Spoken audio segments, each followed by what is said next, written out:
To achieve any goal, for turning any desire into reality, there is a consistent formula. First, see it clearly in your mind. Then, believe in it. Hold on to that belief, and it will become real in your life. This formula is based on truth. It is valid, and it works for everyone.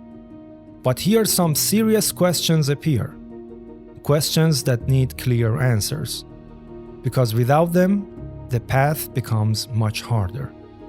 The first question is this: how do I know that what I see in my mind is real?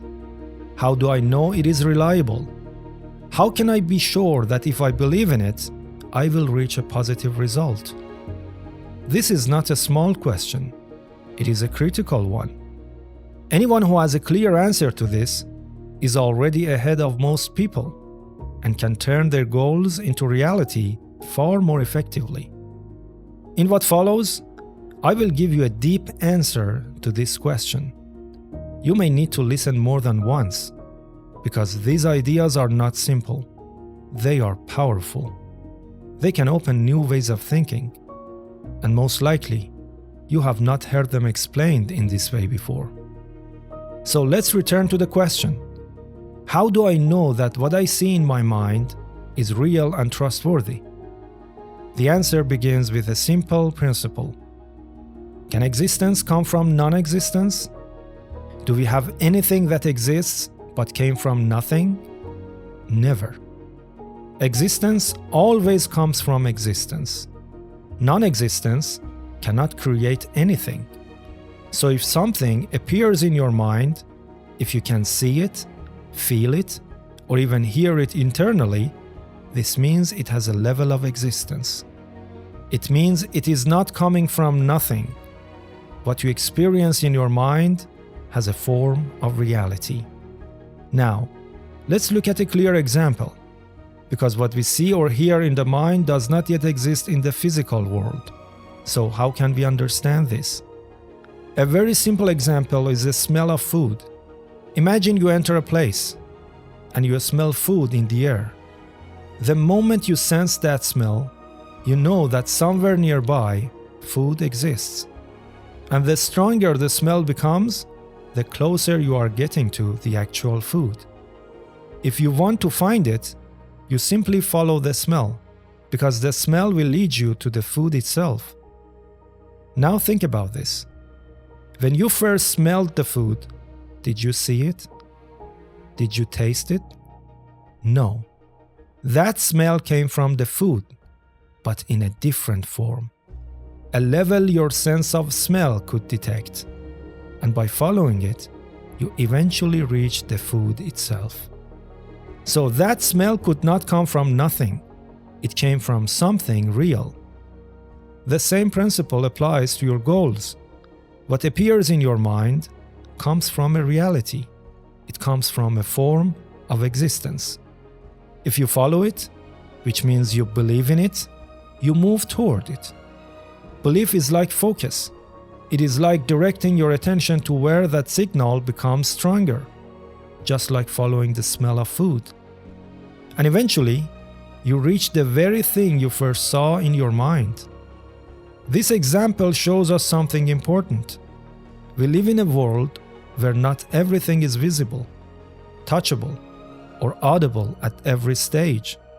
There are levels of reality that cannot be seen with the eyes, cannot be heard with the ears, and cannot be touched with the hands, but they still exist.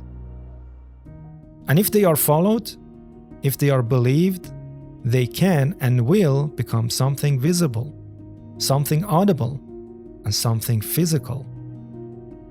Now, this is a deep idea, but there is another question, an even more important one. If what I imagine has reality, then what about my fears? What about the things I do not want but still appear in my mind? Do they also exist? Are they also real? The answer is very interesting. What becomes real in your life depends on one thing: what you align with, what you give your attention to, and what you choose to believe. Let me give you another example. Imagine a word appears in your mind, a completely new word, one that has never existed before. No one knows it. You have never said it before, but now it exists in your mind. Can you show it to others? No, because it exists only in your mind. Can others see it? No. But does it exist? Yes. If you decide to say that word out loud, your ears can hear it. If you write it down on paper, others can see it. And now, something that existed only in your mind has entered shared reality. You and others can now experience it.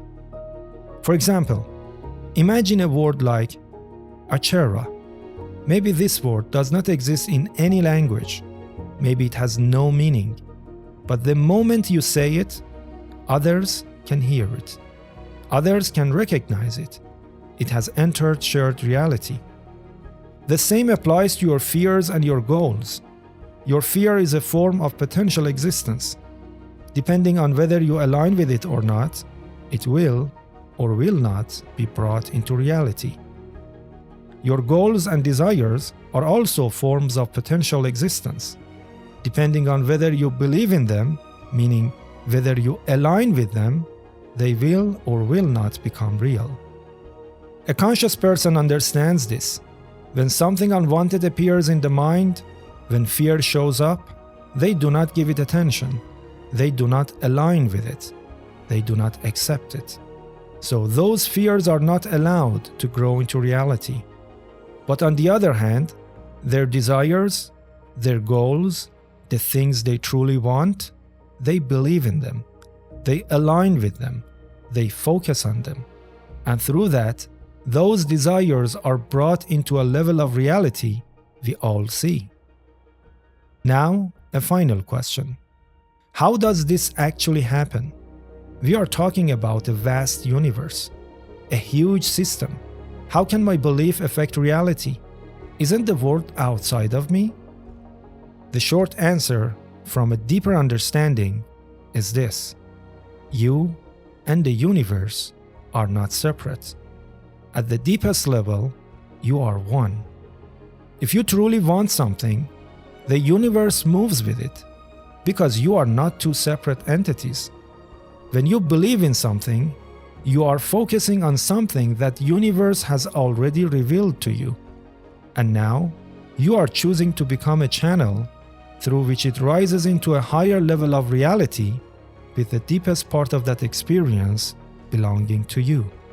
So, there is an unbreakable connection between you and the universe.